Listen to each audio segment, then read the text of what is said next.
Hello, ladies and gentlemen. Welcome to my channel, Fluent Pro Hub. Hello, everyone, and welcome back to another episode of Fluent Pro Hub. I'm your host, Emily, and as always, it's such a joy to have you here with us today. Joining me is my favorite co-host, Ethan, who's here to share his insights and tips. How's it going, Ethan? Hey, Emily. I'm doing great. Thanks for asking. And honestly, I'm really excited about today's topic because it's something that every English learner struggles with at some point: how to memorize new words smartly. Let's face it, memorizing vocabulary can feel overwhelming, but trust me, there are smarter ways to do it that make the process fun and effective. That's so true, Ethan. Many learners spend hours trying to memorize long lists of words, only to forget them the next day. But what if I told you there are proven strategies that help you remember new words effortlessly and use them confidently in conversations? Today, we're going to share practical tips to make vocabulary building enjoyable and efficient. So, whether you're a beginner or someone looking to expand your vocabulary, this episode is for you. Grab a notebook, settle in, and let's dive into these smart techniques. Ethan, before we get into the how, let's talk about why it's important to memorize words in a smart way. What makes this such a crucial skill for English learners? Well, Emily, think about it this way. Vocabulary is the foundation of any language. Without a strong vocabulary, it's hard to express yourself clearly or understand others. But here's the thing. Just memorizing random words without context or strategy doesn't work.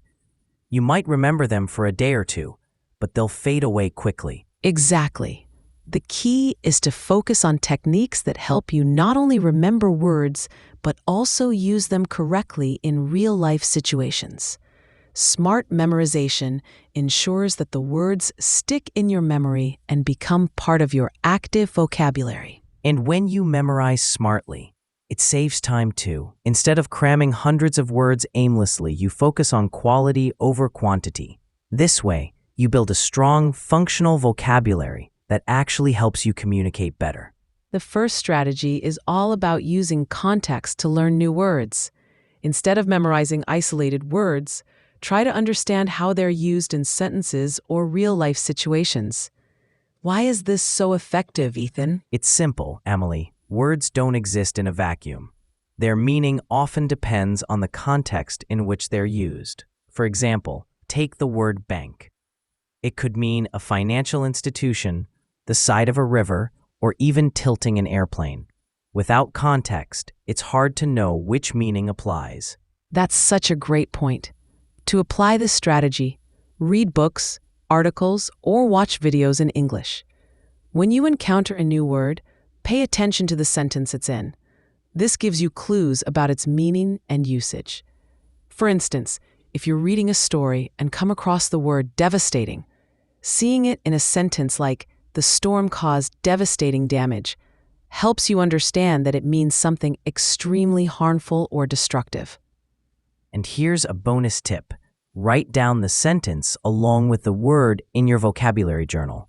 This way, you're not just memorizing the word, you're remembering how it's used in context.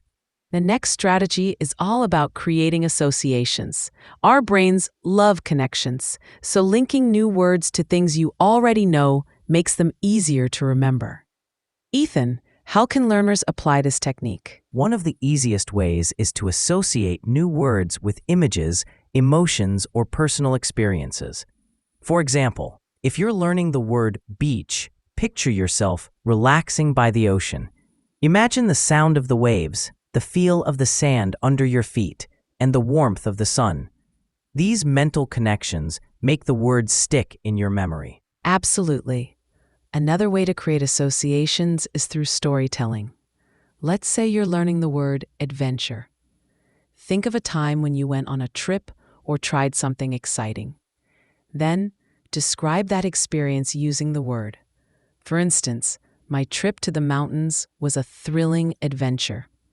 This not only reinforces the word, but also makes it meaningful to you. You can also group related words together. For example, if you're learning food-related vocabulary, create a mind map with categories like fruits, vegetables, drinks, and snacks. Linking similar words helps you recall them more easily. Now let's talk about mnemonics, a powerful tool for memorizing tricky words. Ethan, what are mnemonics and how can they help learners? Mnemonics are memory aids that help you remember information through patterns, acronyms, or visual imagery. For example, if you're struggling to remember the spelling of necessary, you can use the phrase, never eat chips, eat salad, sandwiches, and remain young. Each first letter corresponds to the letters in the word. That's such a clever trick. Another example is using visualization. If you're learning the word gigantic, imagine a giant walking through a city, towering over buildings. The more vivid the image, the easier it is to recall the word later. And don't underestimate rhymes or songs. For instance, to remember irregular verbs like go, went, gone, you can create a little jingle.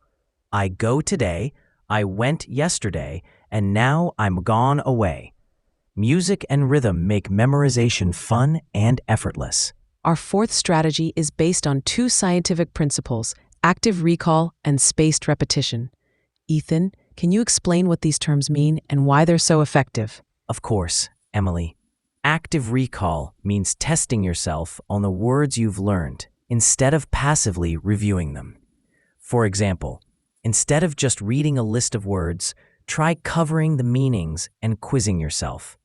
This forces your brain to retrieve the information, strengthening your memory. And spaced repetition takes it a step further.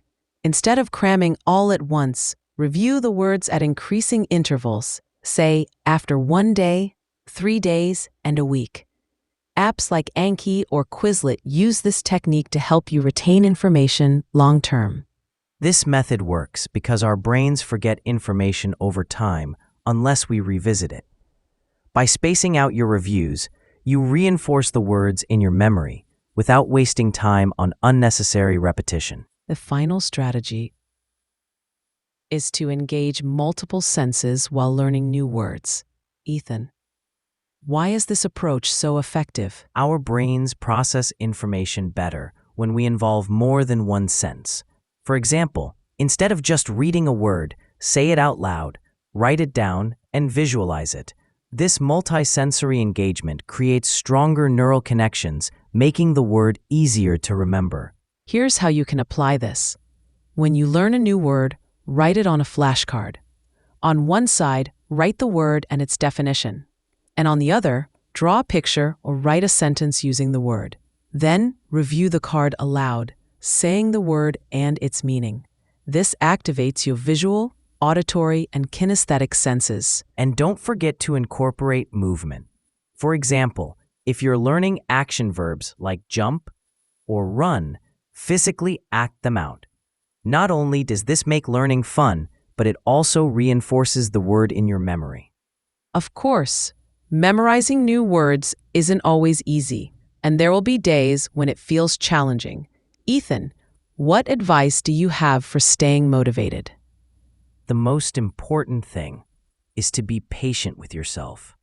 Progress takes time, and it's okay if you don't remember every word right away. Celebrate small wins, like recalling a word during a conversation or acing a self-test. And don't be afraid to revisit old words. Regular revision ensures they stay fresh in your memory. Keep a vocabulary journal where you track your progress and look back at it periodically to see how far you've come. Finally, surround yourself with positivity. Every step forward counts, no matter how small. With consistency and the right strategies, you'll build a strong, functional vocabulary in no time. Thank you so much for joining us today, everyone. If you found these tips helpful, please hit that subscribe button and turn on notifications so you never miss an episode. Sharing this video with someone who wants to improve their English would mean the world to us and to them. We'd love to hear from you too. Drop a comment below and tell us, what's your favorite way to memorize new words? Or share a word you recently learned and how you remembered it. Your feedback inspires us to keep creating content that helps you succeed. Until next time, keep practicing, stay consistent, and believe in yourself. You've got this, Yer. See you soon. If you found this video helpful, let us know in the comments. We'd love to hear your thoughts. If you're here for the first time, don't forget to subscribe for more engaging content to improve your English. Keep practicing and take care.